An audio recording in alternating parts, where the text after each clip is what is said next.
അപൂർവ രോഗങ്ങൾ കണ്ടെത്താനും പ്രതിരോധിക്കാനും അഡ്വാൻസ്ഡ് വൈറോളജി ബയോടെക്നോളജി മേഖലയിൽ കൂടുതൽ സ്ഥാപനങ്ങൾ ആരംഭിക്കുമെന്ന് മന്ത്രി കെ.എൻ. ബാലഗോപാൽ.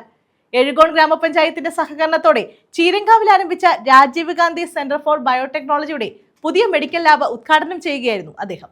ബയോടെക്നോളജി ഗവേഷണ രംഗത്തെ പ്രമുഖ സ്ഥാപനമായ രാജീവ് ഗാന്ധി ബയോടെക്നോളജി കേന്ദ്രത്തിന്റെ കൂടുതൽ ലാബുകൾ ജില്ലയിൽ ആരംഭിക്കുമെന്നും മന്ത്രി കൂട്ടിച്ചേർത്തു.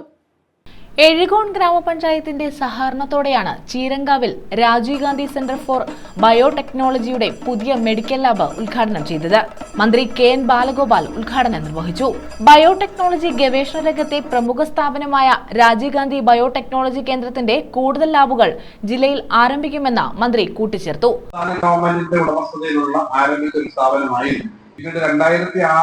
2006-2011 ഗവൺമെന്റിന്റെ കാലത്താണ് ഇത് കേന്ദ്ര ഗവൺമെന്റിന് കൈമാറാൻ തീരുമാനിച്ചത്. കേന്ദ്ര ഗവൺമെന്റ് കൂടി ആവശ്യപ്പെട്ടു. കാരണം വളരെ നല്ല പെർഫോമൻസ്. കൊടിക്കുന്നിൽ സുരേഷ് എം.പി അധ്യക്ഷത വഹിച്ചു.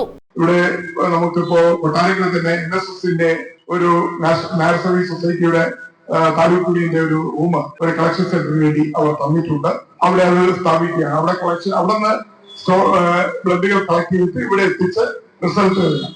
അതുപോലെ നമ്മൾ എഴുകോൺ ആശുപത്രി ESI ചോദിച്ചിട്ടുണ്ട്. അവർ അതിനും മുകളിലോട്ട് അയച്ചിരിക്കുകയാണ്. ഒരു കളക്ഷൻ സെന്ററിന് വേണ്ടി നമ്മുടെ ESI ഹോസ്പിറ്റലിൽ ചോദിച്ചിട്ടുണ്ട്. അവരുടെ ഡയറക്ടറേറ്റിൽ അയച്ചിരിക്കുകയാണ്.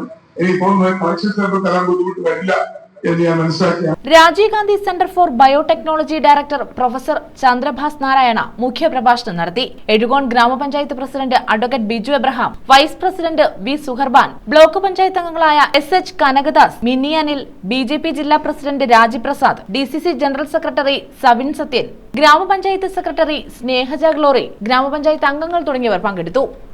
News bureau, Kundara.